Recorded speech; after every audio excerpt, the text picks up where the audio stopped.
All right. Hey there. This is Daniel Bauer, Chief Ruckus Maker over at Better Leaders, Better Schools. Today we are talking about challenging the status quo. That's right, tradition. Maybe sometimes the elephant in the room, but we are talking about why it's important to challenge the status quo. And in today's video, I'm going to go over some broad topics, what you might look at in terms of challenging within your school. And then I'll also share, we'll look back, right? What did I challenge in terms of tradition and status quo as a teacher, as a school leader? Finally, how am I doing that as chief ruckus maker over at Better Leaders, Better Schools? And I'll give you some examples. You'll also want to watch, right, the entire video too. One, I think this is maybe the best video I've created so far. I'm super pumped to talk about challenging the status quo. This is actually the status quo is one of my enemies. I'll talk about that in just a second. But I've got 1, 2, 3, 4, 5, 6, 7 books that I want to recommend you check out. I love being a resource to others. And if you checked out last week's live video, I talked about the sponge that scales. That's me acting out a sponge that's scaling. And that was all about invest, learn, teach, which I go out and invest in myself. I learn a bunch of great stuff. I teach it to others, which exponentially scales the value I create for leaders I support. So can't wait to get you those resources, tell some fun stories, and give you some ideas of how you might challenge the status quo. All right, that's all I want to say in terms of the intro. So let's move on to what can we look at challenging within our schools. So first of all, a note on status quos and tradition. The thing is this, right? Not all traditions are created equal. So some traditions, let me get it out of the way in the beginning. Some traditions are great. They're valuable. They should be kept sacred, but not all traditions are that way. If we are honest and we look back at things that exist, you hear this often, right? Why are we doing that? You know, you might be a new leader to a school, maybe even veteran, but you're thinking about why do we do that? And if you hear the answer, because we've always done it that way, my dear friend, right? Like, no, that doesn't work. Like, don't do things just because you've always done it that way. That should be challenged. I wish I had a bear and then went whack, challenge. That would be super cool. But I don't. That's all right. So, anyways, think about things that have existed forever. And if they've always been there because you've always done it that way, that is not a great reason to keep it around. Again, some stuff is great, keep it around. It's valuable, sacred, but some stuff, if we're honest, they serve a student, a staff member, a community member that no longer exists within that school, right? So it's antiquated, number one. Number two, and this is more important of why you should challenge the status quo. Number two, it might just be a racist, prejudiced, or oppressive policy. And if that's the case, what are you doing keeping it around? So we got to do that. So think critically. When I serve school leaders, that is something that I am all about and teach. Think critically. Even this content that I'm sharing right now, think about it with an open mind, be curious, but question everything I say, and for sure, question the traditions and status quos that exist within your school. All right, so that's all I want to say about sort of status quo and tradition from a high level. Here's some just very practical things very easily you could challenge and question within your school community. Number one, discipline, right? So discipline, I mean, think about it. We moved from years ago, I think some states, not from where I'm from, but some states still might have corporal punishment, but we used to beat kids. What? Are you serious? Like in a school, some stranger beating a kid, you know, that's not, I'm not about that, but that used to happen. Now there's different discipline practices, and those modern practices, those need to be questioned too. So I love seeing a lot of restorative practices and taking a more humane and empathetic approach to discipline. So that's one. Two, the 8-period day, right? Like, why do we do that? Do the classes have to be all 45, 50 minutes? Or if you're in a block schedule? If there's one thing that the pandemic taught us, school can be done differently, and especially the school schedule. or even how it's delivered. Maybe students don't have to be there from 8 till 3. That's a typical sort of school schedule breakdown throughout the week, but maybe there's some hybrid opportunities. Or if a kid's sick, why bring them at all to school? Stay at home. Don't, spread the cold, the flu, and in this case, right, coronavirus, like stay at home. You can connect online and still zoom in or whatever you do and get the content. So that's one. Number three, how schools are funded, right? A lot of schools, not all, but many are funded by local property taxes, which is inherently unjust, unfair, and a problem in that more affluent communities have better resource schools, and people that don't live in those affluent communities, they miss out. Why? Just because of their zip code, where they live, who they were born, and like where they live and exist. Like that's not fair. So that's all I want to say about school funding. For this one's easy, access to the best classes, right? So who are in your honors programs, your AP programs, all this kind of stuff. And I'm not going to reveal the Mastermind member's name, but shout out to, who you are, you're a Yankees fan, so I will say that. But this guy has a middle school, and guess what he did? He made 8th grade math algebra, period, for all students, right? And this means that all students had the opportunity to earn high school credit as an 8th grade student. That never would have happened if they did school the traditional way. But this guy is all about opening up access, opening doors, changing the futures of many of his students, because it wouldn't have happened otherwise. And he can do that as a principal. Dress code. This is another one. Dress codes should be critically looked at and challenged. A lot of times they are sort of targeted towards students of color, to be honest. And when you think about, like, I remember, I'll just speak from personal experience. Okay, so this is my lived experience. Can't be disputed. So in high school, all of a sudden we couldn't wear hats anymore, right?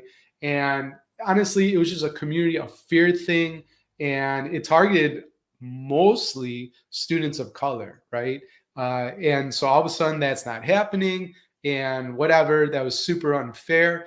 And for students that were, used to coming to school with hats and that kind of thing, and I'd wear a hat too, to be honest, then it's like face the consequences and go the discipline route, or decide not to do the hat. So that's one example. You talk about, just uh, pants that fit well or are loose, or I'll let you think about that. But honestly, you should challenge and think about your dress code and who that is really targeting.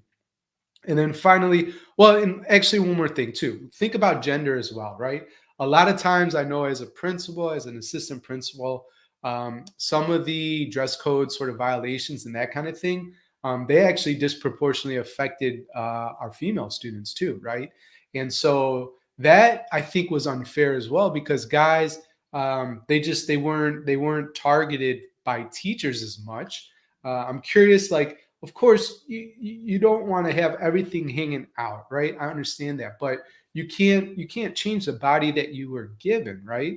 And so maybe a more appropriate way to address sort of dress code is to talk about how students should interact with each other, focus, talk about each other, and that kind of stuff, versus disciplining girls, because I mean, to be quite honest, right? They have shapely figures, and sometimes that is showing off, right? That's not fair to say, okay, you can't wear a tank top or whatever, but boys can. And or if a boy comes to school, like, they didn't get disciplined, but the girls did. So anyways, there you go. And the last little piece too that I'll just throw in there, personal opinion, but I think sometimes, maybe, possibly, is it possible that faculty are like, she kind of looks good, and maybe in my, my body, my age, as I'm getting older and that kind of thing, I don't look the same as I did in college and that kind of thing.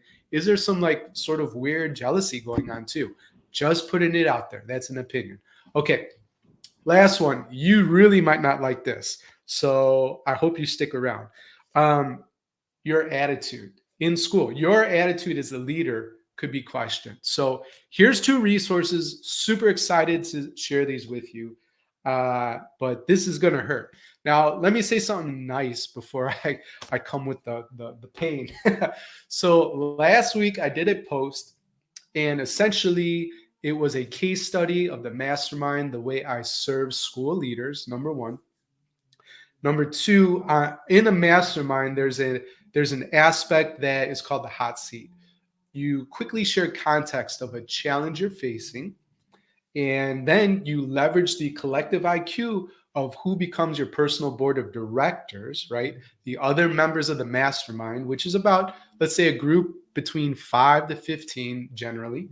And you get to hear from them, their collective experience, leverage their IQ.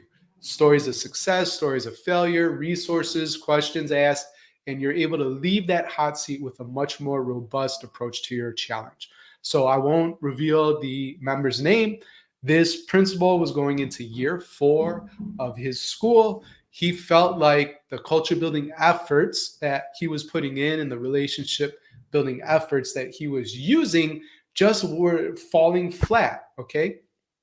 And I don't know that he had a ton of evidence for it. And maybe it's just the chaos of the school year and that kind of thing, and the start of the school year, which is very difficult right now amidst the pandemic. But he was just worried that his best intentions weren't actually translating to the results that he wanted. So he was honestly questioning, should I go back to the classroom? Should I leave the principalship? And research shows principals that leave the principalship rarely, the majority leave not for another school, but actually exit the industry. That is a shocking fact. And that was done by actually the state of Texas. Anyways, so he was questioning all that, which turned into a case study post. And this is the kindness. And really, I said, listen, so and so, you're leading. So first of all, we know research also shows if you're leading a high school, it takes like 5 to 10 years to have significant change, right? That is a long time to have significant real change that you can see. 5 to 10 years for high school. For elementary schools, it's a shorter timeline, like 3 to 5 years, right? Now, isn't it sad that boards of education, communities, superintendents, they might not give you that sort of runway. So that's a problem in itself, needs to be addressed, because for real change to happen, you need the gift of time. So this guy is in year 4. We know that it's going to take him at least 5 years, maybe more, to have significant change. And two of those 4 years has been amidst a global pandemic. So the kindness part of this post was, where do you need to exhibit a little more grace? Where do you need to be kind to yourself as a leader? And actually, we could do this now in the video, and those watching the replay, put in the comments of this post, where do you need to demonstrate more grace and kindness to yourself? Because you are leading during very challenging times. So that's the nice part. Are you ready for the tough part? Okay. This book's awesome. Both these books are awesome. Everything I recommend is awesome. But these two are my top 2 favorite books of all time. Sometimes I think Art of Possibility is better. Sometimes I think Man's Search of Meaning is better. It doesn't matter. We'll start with Art of Possibility today. Now, in the Art of Possibility, the authors, they share 12 practices that will transform your leadership in life. The cool thing about this book, I actually named my company after this. Not the Art of Possibility, but 12 Practices LLC, because this is the manual for me for life and leadership. One of the practices that the authors recommend, and by the way, if you want to grab the book, I have a link for you in the description of this video. The authors talk about being the board, and I'm going to share this quote. They say, "I am the framework for everything that happens in my life." I'm the framework for everything that happens in my life. Think about that for just a second. That is extreme, radical ownership. And this is the challenging part in the status quo and tradition that I'm asking you, Ruckus Maker, to challenge. It's yourself, it's your attitude. And I see too much, and I know that the map is not the territory. That's a mental model, meaning everything I see in social media isn't representative of what's actually happening in reality. But I will say this, I see, rightly so, a lot of leaders who are frustrated and challenged, and then some that just consistently stay there and are complaining a lot, too much. And if you are the framework for everything that happens in your life and you're not happy with your reality, what are you doing about it? That's something that's really tough for you to hear, maybe, but it's right. Sorry, but that's totally right. Now, let's move to Man's Search for Meaning. This book is beautiful. Viktor Frankl, he survived the Nazi death camps and Auschwitz specifically. He writes about this experience. He then became, psychologist, like therapist type of person, and in his whole sort of frame, his lens that he looked at the world through was searching for meaning, right? And so I want to read you just a quote really quick from the book. Ultimately, man should not ask what the meaning of his life is, but rather he must recognize that it is he who is asked. In a word, each man is questioned by life, and he could only answer to life by answering for his own life. To life, he can only respond by being responsible. Just like I am the framework for everything that happens in my life, what I get out of that quote is that it's not so much what the meaning of life is, it's what your answer is, and you're the author of that answer. So take responsibility of your life. Everybody's going through a very difficult time. And so, who are you going to be in this moment? Are you going to look at all the challenges and focus there? I'm not saying ignore them, they have to be addressed. But is that what you talk about and focus on in the culture that you're trying to build? Or are you looking for the opportunities and the solutions? There's been some really cool ways that schools have stretched and grown and actually gotten better during this very challenging time. So, this is the last thing that I wanted to say in terms of what you might challenge within a school. And that last part, if you're with me, is challenging your own attitude and perspective. So, I said it was going to be tough. It is tough, but it's the right, I feel that it's the right message to share. All right. Question for those that are watching now or in the replay, I'd love to hear in the comments, how are you challenging the status quo in your school? So is it your own attitude? Is it dress code, discipline, who has access to the best classes, resources, et cetera, et cetera, et cetera? So while you're thinking about that, again, how are you challenging the status quo in your school? Let me share now how I've challenged the status quo as a teacher, just a few examples. As a school leader, one example, and right now as the chief ruckus maker of Better Leaders, Better Schools. So moving on, as a teacher, here's just a few ways. One, I was an AVID teacher. So the cool thing about AVID, if you don't know it, 30-second or less summary, is it takes students who typically aren't the best students in school. Maybe they even struggle. So C students, D students, and it says you can do it, right? Because it's all about expectations and belief in others. And it puts students who have struggled in school in the best classes. And then it gives them the wraparound support they need to be successful. So I really, loved that program at the time and teaching it years ago. But we had these things called tutorials. We taught kids how to get themselves organized. We taught them how to take notes and all those executive functioning skills, plus the tutorial support and my support, help students soar in the toughest classes. It was not uncommon for teachers to say, you're giving me that student, he or she, like, they'll never be successful. Oh yeah, let us show you. And I have story after story of students who were on the A/B honor roll in high school when I taught AVID, became valedictorian, right? Because it was about expectations. I believe in you. And it was about giving them resources and showing them how people who are successful behave, because guess what? Success leaves clues. So you don't have to reinvent the wheel. You just have to teach these practical steps and kids, students, adults, anybody can be successful. So that's one way I challenge the status quo. The other thing too, in sixth grade, just having high expectations for students, right? Like I had students memorize "Our Deepest Fear" by Marianne Williamson. Beautiful poem, and the point of that poem was like not not being afraid of like failure and that kind of stuff, but actually being afraid of what if we are successful? Then what does that mean? And honestly, I could relate to that because as BLBS scales, right, and we serve more and more school leaders, I have to change. I have to level up. I have to invest and grow myself. Again, sponge and scales. Like I got to get better as a leader so that I can serve at a higher level. And by growing in that way, sometimes that's scary and keeps me up at night because it's work. It's work that needs to be done. So, anyways, we had students, memorize those poems. And I remember one of my fondest memories in sixth grade.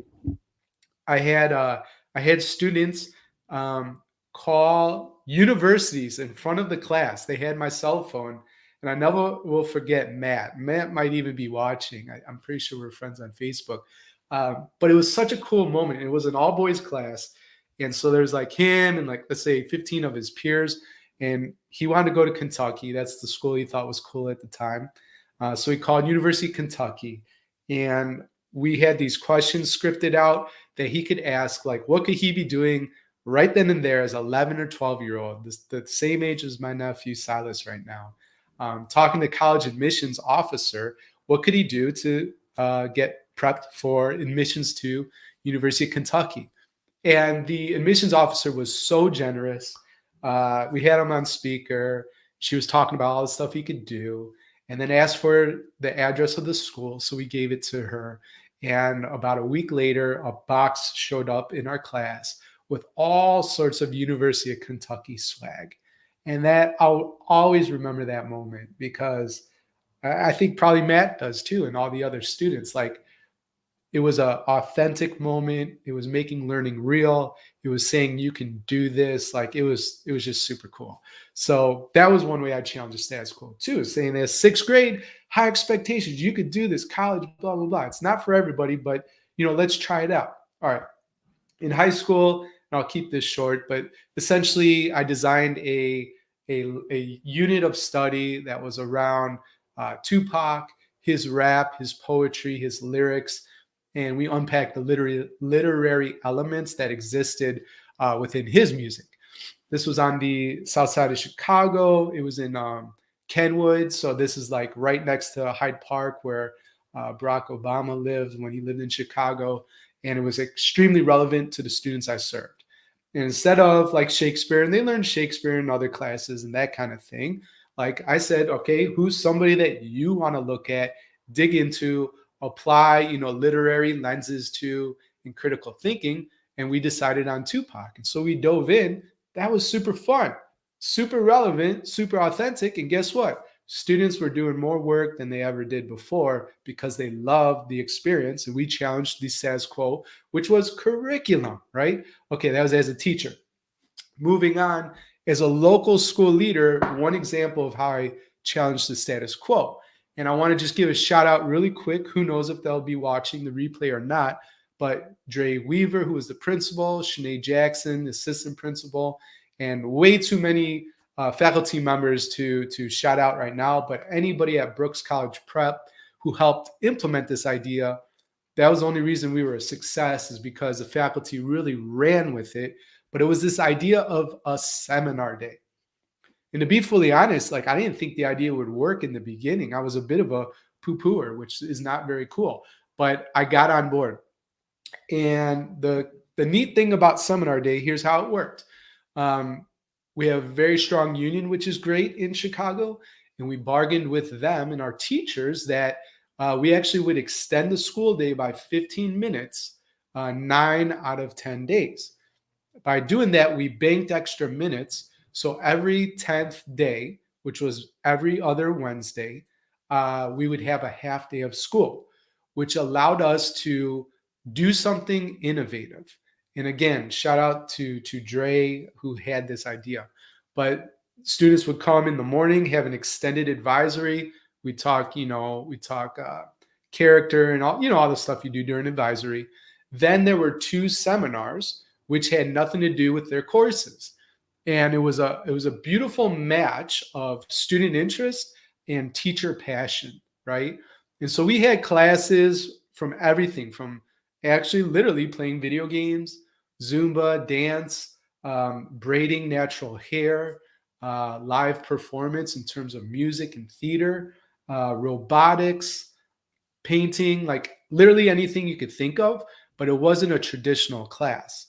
And so teachers got to teach out of their passion. Students investigated stuff that they were interested in and in ways they wanted to grow. And it was only a half day, so students could stick around, eat lunch, or leave a little bit early. That was a blast. It was a huge success. In one way, as a local school leader, we challenged the regular school sort of cadence, Monday through Friday, and what you could do within the context of a school day. All right, moving on. This is the last part. How I challenge the status quo as a chief ruckus maker at Better Leaders, Better Schools. So, one, just looking at the guests I have on the podcast, right? Early on was typically a lot of white males. I mean, to be fully honest, like it's really interesting. Quick story, because if you love Better Leaders, Better Schools, you'll love this. Tyler was a senior at Brooks. I paid him to research like the top 50 or whatever it was, like US News, World Report, sort of how they rank high schools and colleges. So he found all the top high schools. He found all the principals' emails. And then I gave him a template, which he massaged a bit and sent out on my behalf to all these principals of all these awesome high performing high schools. My assertion was if you have a high performing high school, maybe the leader has a bit of an ego, would love to tell their story.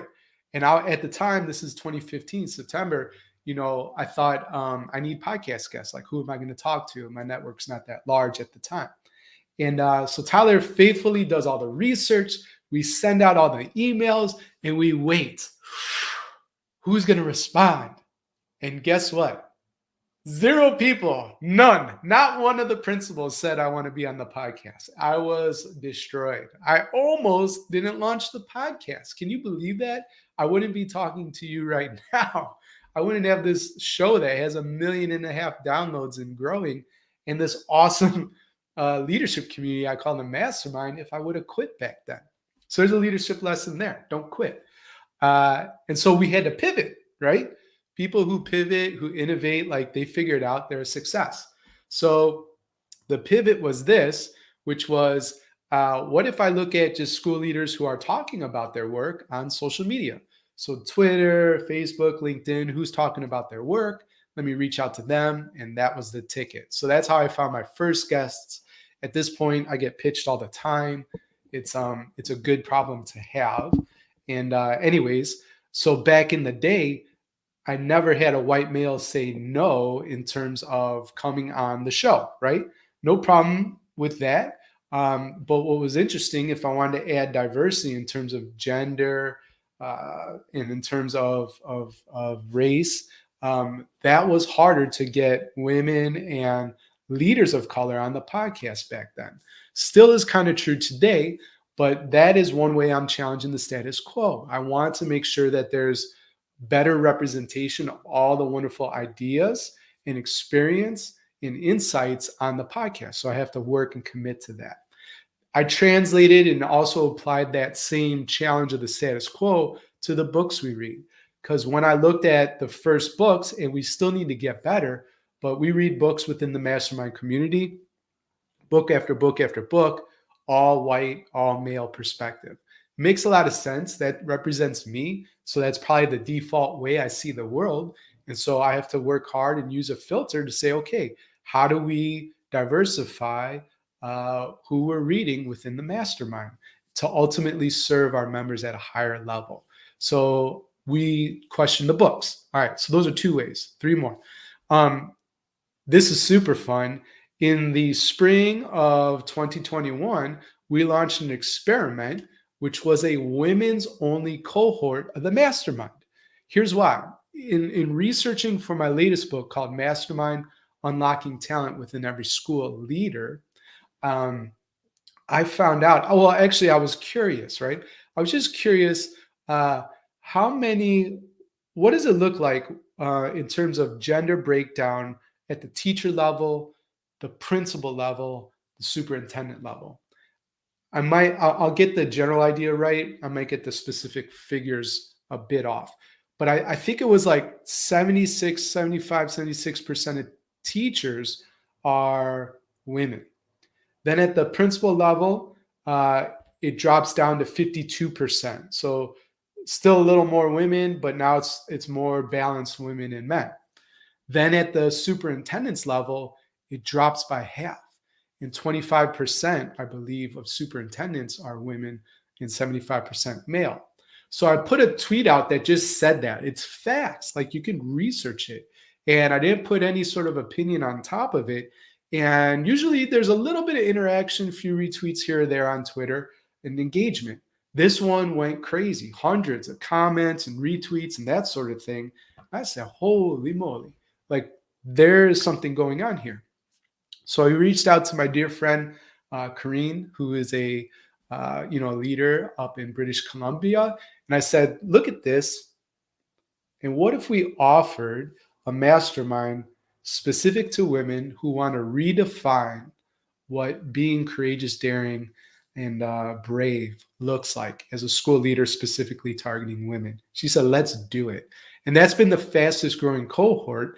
And one way I just question tradition, which is usually it's just innovative, which is awesome, out of the box, ruckus makers who want to make change in education go into mixed gendered cohorts. But I said, maybe let's try one focused on women only, and that works. So that's another way that I challenge the status quo. Last two. Race, after the murder of George Floyd, has been in the global consciousness a lot more, in racism. So I committed, let's have that conversation in the mastermind. Again, critical, question everything you read, but let's have the conversation. It's not everything's always right here or everything's always wrong, but this is a conversation that's important to have and is absolutely needed. And I feel very strongly about that. So in 2020, we started off, I mean, everybody's heard of this book, How to Be an Anti-Racist by Kendi. Okay, so check that out. There's a link to the book in the description of the video. This one was superb. The person you mean to be, the person you mean to be. And so the assertion there is that everybody thinks they're a good person, like I do. Somebody who literally goes out and persecutes people and kills them, they probably think they're doing the right thing and they're a good person too. Of course, you don't have to be such an evil villain, but even maybe you tell racist jokes that are inappropriate. Like, that person thinks they're a good person too. Everybody thinks they're a good person. Seth Godin, one of my mentors, calls this idea sonder, in the sense that everybody has hopes and dreams. Everybody wants what's best for their kids. They want to put food on the table, have shelter. Everybody has fears and challenges. Everybody thinks they're a good person. So given that truth, how do we discuss difficult things that are happening in our communities because of racism? That's what the book's about. So good. We're currently reading this one, a very difficult read. Meticulously researched, going through the history of the United States and looking at it through the lens of what Wilkerson calls caste. So we're reading that now. I couldn't recommend it highly enough. That's a great book. We'll be reading this in 2022 in the Mastermind, Inclusive Conversations. So it's exactly what it sounds like, how to have better conversations about DEI work. And I cannot wait to dig into that in the Mastermind. We're not reading this in the Mastermind yet, maybe in 2023. This one's a very practical, it has a lot of activities. It is called Overcoming Bias. So if you're on a quest to learn more about diversity, equity, and inclusion, then all those books I just showed you are linked up in the description of this video. Okay, last thing. Last way I'm challenging the status quo as the chief ruckus maker at Better Leaders, Better Schools, we've redefined how school leaders experience professional development.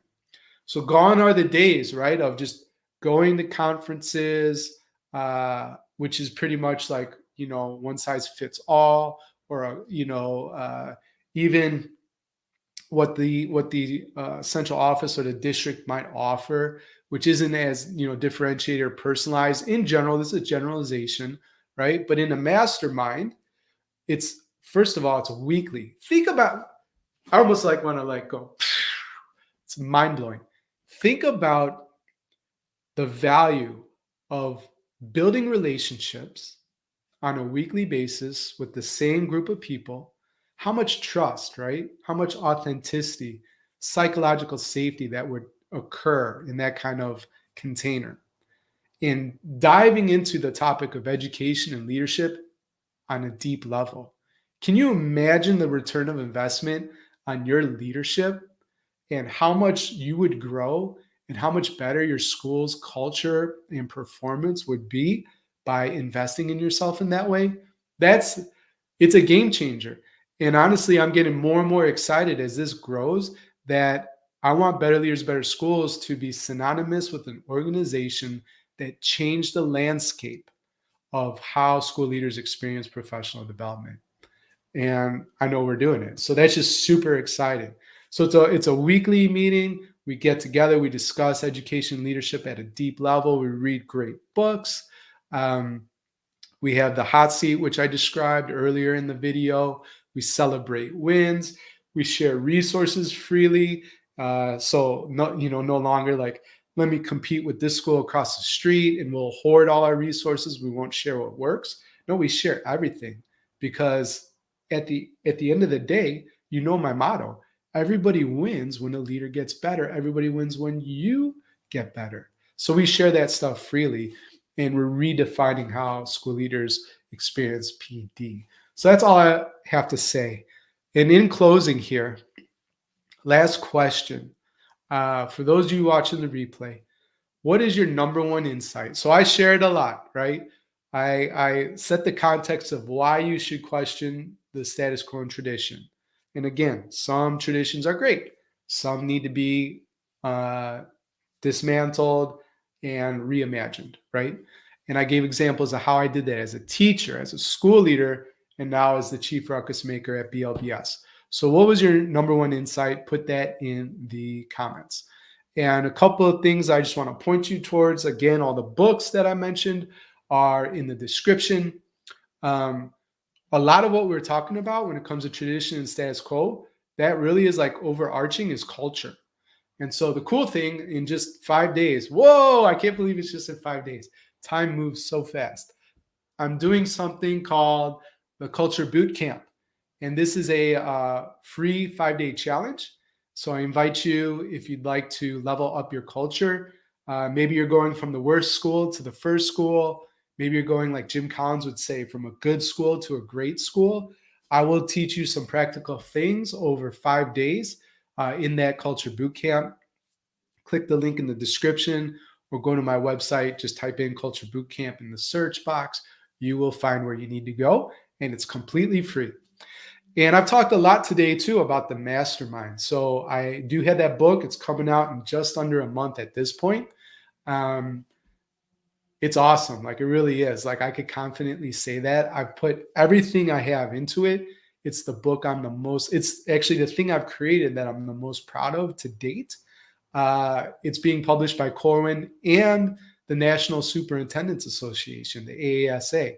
And they are saying that the Mastermind is a high level, a high quality professional development experience that savvy school districts should really look at in terms of leveling up their leaders, but also in retaining and curbing the attrition rates of principals just leaving the profession. And this is a solution to that. So check out the book. It's available for pre-order.